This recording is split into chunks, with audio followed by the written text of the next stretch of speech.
Hi everyone, I am Ashwini and I am a PhD student at Human Machine Interaction Lab IIIT Delhi. Today, I am joined by my colleague ATMADEEP GHOSHAL, who is a pre-doctoral fellow at the lab. And together, we will be presenting our work on the perception of social robots among special educators for autism care in India. This work has been co-authored by Dr. Venkata Ratnadeep Suri, Dr. Krishnaveni Achary, and Dr. Jainendra Shukla.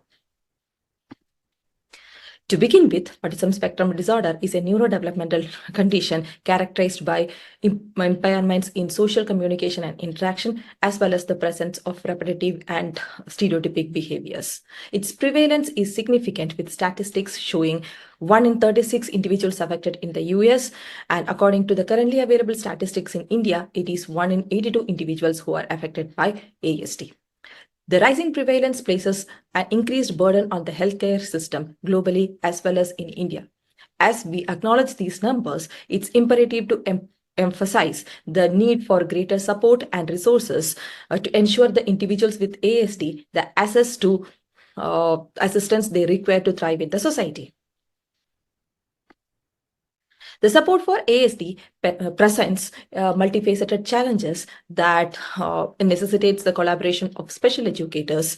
The complexities of ASD interventions involve understanding and managing the behaviors, dealing with the socio-cultural barriers, and addressing policy shortcomings, including the lack of training and resources. Creating an inclusive environment hence becomes paramount, alongside utilizing tools to support diagnostic and therapeutic interventions. In recent times, the technology interventions, whether diagnostic or therapeutic, have shown impressive results. Specifically, technologies of social robots have acted as innovative therapeutic tools to address the increasing demands for alternative modalities in mental health care. They provide enhanced therapeutic experiences through simplified and predictable interactions. However, in the resource-constrained settings of Global South, where such interventions are not yet popular or have not been institutionalized, understanding their perception among end users is vital towards their positive and useful integration. To achieve this aim, our research questions were framed as follows. What is the current nature of intervention ecosystem that exists in autism care in India? What, according to the Indian special educators, are the perceived challenges and benefits of using social robots in the autism interventions? And what are the initiatives that could be taken for the seamless integration of the social robots or other technologies in autism care in India? I would now request my colleague ATMADEEP to discuss with you the detailed methodology of our research, our findings, and their broader implications towards the domain of social robotics and human-computer interaction in the autism care scenario in India. Over to you, ATMADEEP. Thank you, Ashwini. As far as methodology is concerned, we undertook an ethnographic study focused on special education schools to evaluate the extent of special educators' exposure to robotics. To provide tangible insights, we organized a demonstration showcasing a now robot engaging in therapeutic exercises designed specifically for children with autism. This involved the meticulous programming of the robot and consultations with field experts to tailor exercises to the unique needs of the students. Subsequently, we conducted interviews with 25 special educators, utilizing a mix of in-person sessions and online platforms to gather qualitative data. Through thoughtful analysis of these interviews, we sought to gain a deeper understanding of educators' perspectives and experiences regarding the integration of robotics in special education settings. We used video probing, a common research method in HCI, to inform our participants about social robots, following which we took their interviews. The video was provided to them through online channels such as WhatsApp, through Zoom, and even in person. The video consisted of a child interacting with the now robot while practicing some of the ABA-based exercises. This was followed by interviews for the purpose of understanding the educators' concerns and challenges, and the panel discussions and workshops to ideate about better strategies for human-robot collaboration.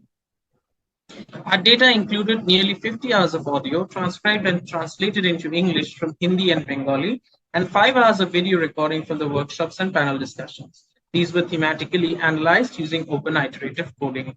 We'll next move forward to our findings.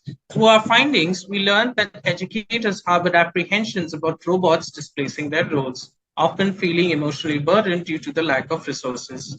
They also felt that robots might lead to the eroding of traditional affection associated with caregiving, and thus called for tools that could alleviate their emotional burden.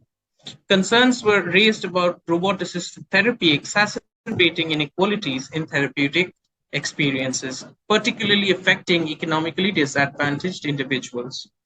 A majority of them, however, appreciated the nature of robots as non judgmental aids.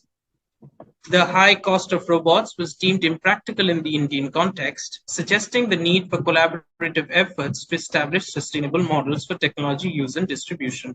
This underscored the necessity for an overall transformation of the role of the special educator through the integration of technologies like social robots, with a focus on providing opportunities for training of special education professionals. We now move forward to our discussion section. Our findings imply that social robots in resource-constrained settings requires a cautious approach, with educators playing a pivotal role in decision-making. Developers and designers need to keep in mind strategies that could include creating culturally sustainable and lightweight activity modules, ensuring multilingual capabilities, and prioritizing cost effectiveness. Participatory design is essential for the responsible development and deployment of social robots, promoting contextual appropriateness and meaningful partnerships. Institutional accountability on part of centers and government subsidies and tax benefits, coupled with scientific collaboration between research institutes and special education centers, could further help in augmenting the efforts of care workers while using robots for therapeutic purposes in autism. Now we move forward to the key takeaways from our research.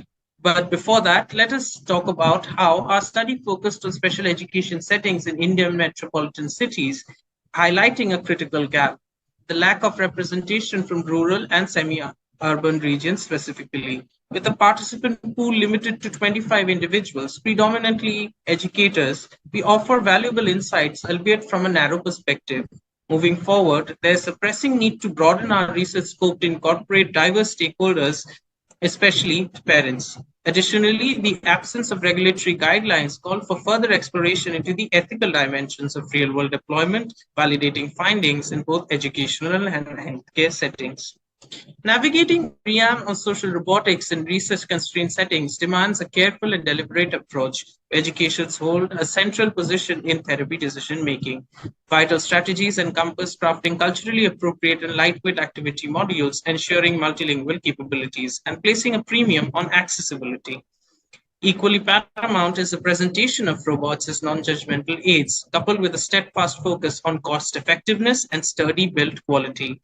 Embracing participatory design principles in that case and garnering support at governmental and organizational levels emerge as indispensable pillars for fostering inclusive and impactful implementations of social robotics in such contexts.